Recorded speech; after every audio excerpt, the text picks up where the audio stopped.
You try to leave it there in South Vietnam, but it travels with you. My tenure lasted 7 months and 16 days in the Republic of Vietnam. But it's taken much longer for Bob Harris to talk about the things he saw there. 1967, Bob's plane descends into Cam Ranh Bay. You remember your first look at it. Oh yes, oh yes. And fear just came over because when they said, when you get debark the plane, run. And we did. I ran as fast as I could. And then I asked myself, what am I doing here? He remembers just about everything, though decades have passed. What is that? It's called a 4-deuce mortar. You could fire 3 of those rounds, and you can actually see them going through the air. Wow. If you're good. Yeah. Were you good? I was good. There you go. He remembers his friends. Okay, this is me on the right. Okay, that's what I thought. Yeah, and this is Mike Selton. And then this is Joe. This is your friend Joe. That's Joe. But his most vivid memories? We had death everywhere around us. Including at My Lai, one of the most notorious operations of the war. When we went into My Lai as an operation, we knew that VC insurgents were in there. We knew by our intelligence that they were in there.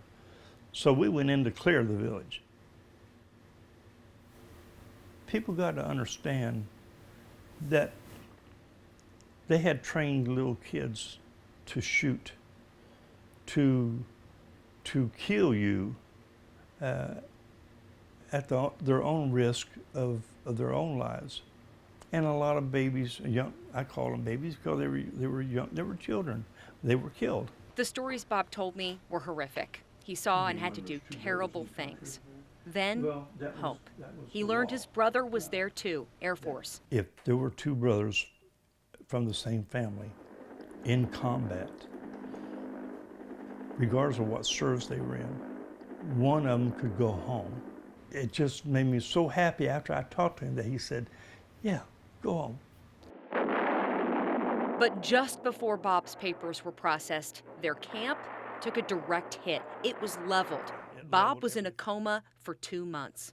When I did wake up in the hospital, I had tubes everywhere. I had a cast on my legs, and my shoulder here was almost tore off. It's deformed now. When you heard that your friends, all of your comrades had died and you did not die, do you remember that moment? Yeah, I went crazy.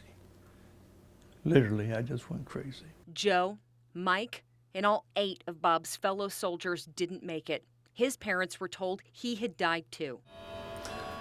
My mother had a nervous breakdown, was hospitalized over it. And there was a closed casket. Eventually, they learned Bob was alive. He saw his parents again back in the States, but he was different.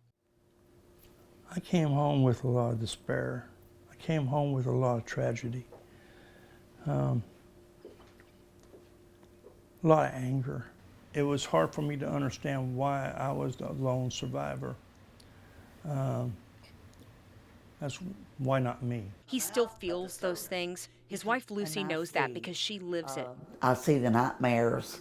I see the night sweats and all that, you know. And it's been hard. It's very special. It's a very special award. Bob was awarded the Purple Heart in 1968. It's a reminder of what you did. And I'm very proud of serving my country, no matter where it was at. It's small in size, but it has big meaning. Yes, it does. We have 10 grandchildren, we have 4 great-grandchildren, and we have 1 great-grandchild on the way. He thanks God every day for all he has now. He knows there are tens of thousands who didn't get to come home, whose children and grandchildren will never know them. When the traveling wall comes with their names, Bob will be there. So it's going to be, I know it's going to be hard for me to see. For Mike and for Joe. They did not die in vain. They died as a hero.